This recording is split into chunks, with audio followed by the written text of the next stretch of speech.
साथियों, आज 26 नवंबर संविधान दिवस के सभी देशवासियों को हार्दिक शुभकामनाएं, बधाई देते हैं।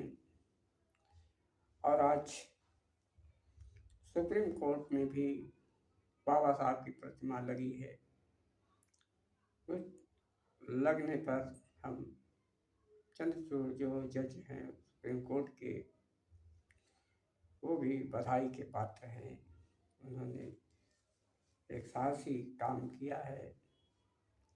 उन्होंने प्रेसिडेंट राष्ट्रपति को बुलाकर एक प्रतिमा का अनावरण किया है, एक संदेश दिया है। क्योंकि अब जो सुप्रीम कोर्ट में न्याय के लिए लोग जाएंगे तो एक उम्मीद लेकर जाएंगे। पहले प्रथम गेट पर बाबा साहब की प्रतिमा है, वो ध्यान दिलाएगी कि न्याय सही से करना होगा। क्योंकि जुल्म जाति अब लोगों को मजबूर होना पड़ेगा न्याय देने के लिए, क्योंकि इससे संदेश जाएगा अगर जो अच्छे जज हो गए, अच्छे जज अगर जो न्याय नहीं देते तो साबित हो जाएंगे कि इनको हटाने की ज़रूरत है। और देश संविधान से, कोर्ट संविधान से चलता है, न्याय से होता है। तो इस प्रतिमा जो लगाया गया है, इससे काफ़ी एक संदेश मैसेज गया है। और बाबा साहब ने जिस तरह से सभी के लिए संविधान बनाया था, किसी जाति वर्ग के लिए नहीं, बल्कि सबके लिए काम में देता है, सबके लिए न्याय देता है, सबकी सुरक्षा बढ़ाता है और सभी का ज्ञान बढ़ाता है, सभी का विकास करता है। तो संविधान किसी एक जात के लिए नहीं बनाया, बाबा साहब ने सभी के लिए बनाया। इसलिए इस संविधान दिवस को सभी को मनाने की आवश्यकता थी। सभी लोग मनाएं, लेकिन जो लोग नहीं मनाए वो नफरत के पात्र हैं, क्योंकि वही लोग पहचाने जाएंगे। क्योंकि वो देश से नफरत फैलाने वाले देशद्रोही लोग हैं आज जो संविधान दिवस नहीं मनाया। आज उन लोगों की पहचान हो गई, लेकिन आज पूरा बहुजन समाज हर जगह, पूरे देश में, पूरे विश्व में संविधान दिवस की बधाइयाँ दे रहा, मना रहा है।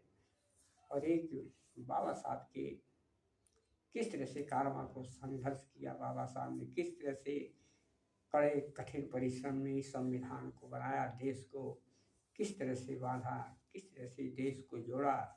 टुकड़े टुकड़े में, जातिवाद में लोग थे, कितने कठिन परिश्रम था लोगों को जोड़ना। छोटे छोटे जाति, कोई ऊंचा, कोई बड़ा, कोई उससे छोटा है, अनेक छोटे छोटे इन जातियों को किस तरह से जोड़ के उन्होंने संविधान का रूप दिया, संविधान बनाया और देश को एक सुंदर संविधान और सबसे अच्छा बेहतरीन संविधान दुनिया का देकर काफ़ी उन्होंने, बाबा साहब ने सभी के लिए रही है। और बाबा साहब को लोगों को समझना पड़ेगा कि बाबा साहब ने किस तरह से किसी का विरोध न करते हुए विकास की आगे की ओर बढ़ते गए। कितना जुल्म जाति हुई, लेकिन फिर भी उन्होंने आगे बढ़ा और एक करके दिखा दिया, सबसे आगे निकल गए। जो उनसे लोग भेदभाव रखते थे, जो लोग उनसे दुश्मनी रखते थे, जो लोग उनसे एक तरह से जलन ईर्ष्या रखते थे, उनसे भी आगे निकल गए। आज बाबा साहब विश्व में नाम हो रहा है, लेकिन जो लोग जलन ईर्ष्या करते थे उन लोगों का नाम ही नहीं पता नहीं है। तो बाबा साहब ने जिस तरह से संदेश दिया, काफ़ी बहुजनों को उस पर चलने की आवश्यकता है। बाबा साहब के विचारों और संविधान को पढ़ने की जरूरत है। और चंद्रचूड़ जो जज हैं, उन्होंने काफ़ी एक सराहनीय काम किया है। उन्होंने बाबा साहब के अधिकारों को दिलाने के लिए प्रतिमा लगाकर एक संदेश दिया है कि जब भी ये फैसला हो तो बाबा साहब को याद करके, ताकि न्याय मिले लोगों को, गरीब मजलूमों को न्याय मिले। कोई भी अत्याचार हो, कोई भी जुल्म अत्याचार हो, उसके साथ सही न्याय मिलना चाहिए।